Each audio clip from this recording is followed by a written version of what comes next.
Alors, dans un premier temps, on va ouvrir le logiciel Word en cliquant sur l'icône.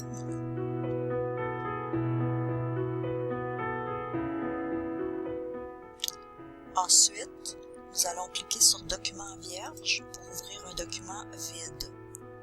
Donc, c'est bien indiqué ici dans la barre de titre Document 1 Word. Si votre Word était déjà ouvert, ça se peut que vous ayez Document 2 ou Document 3. Ça dépend si vous êtes au premier document. Donc, ici, ça s'appelle la barre de titre. Donc, dans un premier temps, j'ai ouvert Word.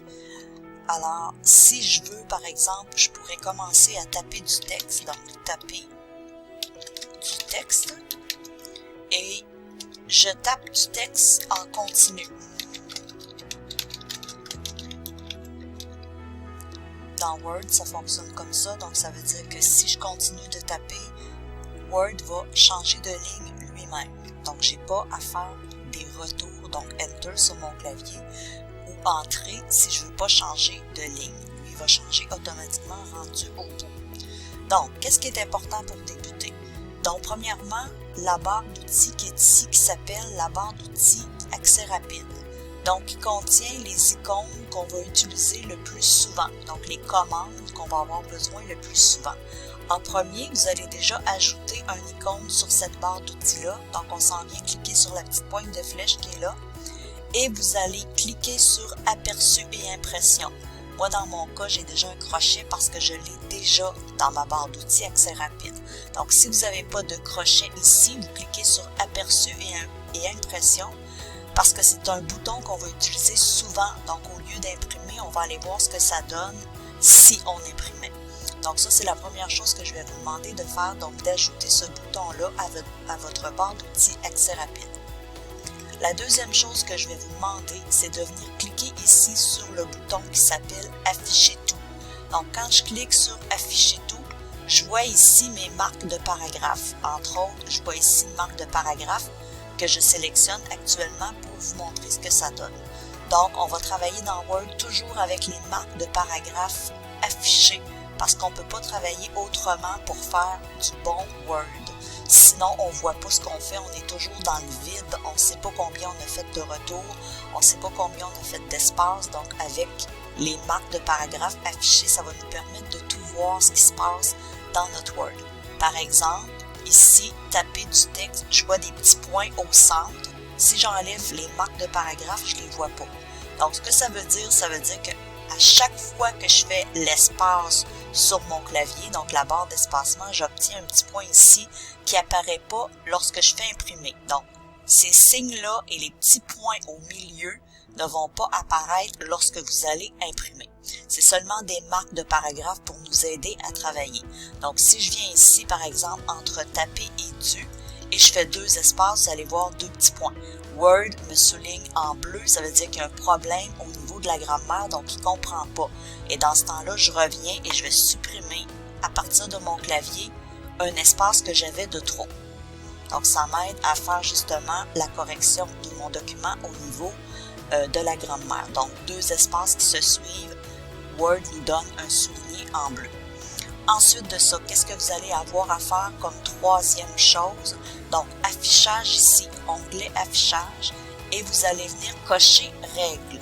Ici, vous allez cocher règles pour avoir l'affichage de votre règle ici, en haut, votre règle à l'horizontale, et votre règle à la gauche du côté vertical. Troisième et dernière chose qu'on va faire, donc je reviens dans l'onglet accueil, vous allez venir ici en bas de votre écran et vous assurer que votre zoom est à 120. Donc, on va le monter 120.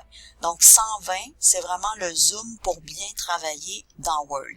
Et ici, pour avoir toutes les barres affichées, donc les onglets ici et le ruban ici affiché, assurez-vous ici, avec les options d'affichage du ruban, que vous avez toujours le dernier choix, afficher les onglets et commandes, parce que si vous choisissez seulement afficher les onglets, vous allez perdre le ruban.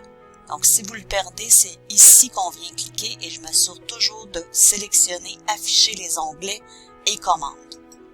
Donc, tout ce qu'on vient de voir fait partie de vraiment comment débuter avec Word et les 4 choses que je vous ai mentionnées. Donc, ajouter aperçu et impression dans votre barre d'outils accès rapide. Ensuite, cliquez sur le bouton afficher tout. En troisième, vous allez venir afficher votre règle. Donc, affichage, je coche règle. Et en dernier lieu, vous vous assurez que votre zoom est à 120%. Pour augmenter son zoom, on clique sur le petit plus et automatiquement, on va pouvoir se rendre jusqu'à 120%. Donc ça, c'était la première capsule vidéo, je m'excuse, pour bien débuter avec votre Word. Pour enregistrer mon document maintenant, je vais faire fichier enregistrer sous dans un premier temps. Donc enregistrer sous, je vais faire parcourir ici. Votre clé USB est bien insérée dans votre lecteur USB, dans votre port USB, je m'excuse. On va descendre ici jusqu'à temps de voir notre clé USB. Dans mon cas ici, c'est Backup Plus, le nom de ma clé USB. Donc, je vais double-cliquer dessus. Ce que je vous propose, c'est de vous créer un dossier Word. Donc, nouveau dossier. Vous allez vous créer un dossier Word en faisant Enter.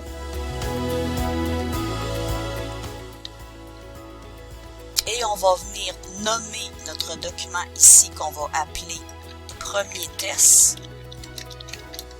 Lui, automatiquement, il place DocX parce que c'est l'extension de Word, comme on l'a déjà vu dans les cours de Windows. Donc, DocX, l'extension de Windows 10, de Word 2010 et plus. Word 2007, c'est DOC. Donc, je vais faire ensuite enregistrer. Et avant de faire enregistrer, je m'excuse, on regarde ici et on vient double-cliquer sur Word parce que j'étais pas dans le dossier Word justement, j'étais resté sur juste la base de ma clé. Donc on doit se placer dans Word et ensuite on peut faire enregistrer. Donc ça complète la première capsule vidéo. On se revoit bientôt dans une autre vidéo. Merci.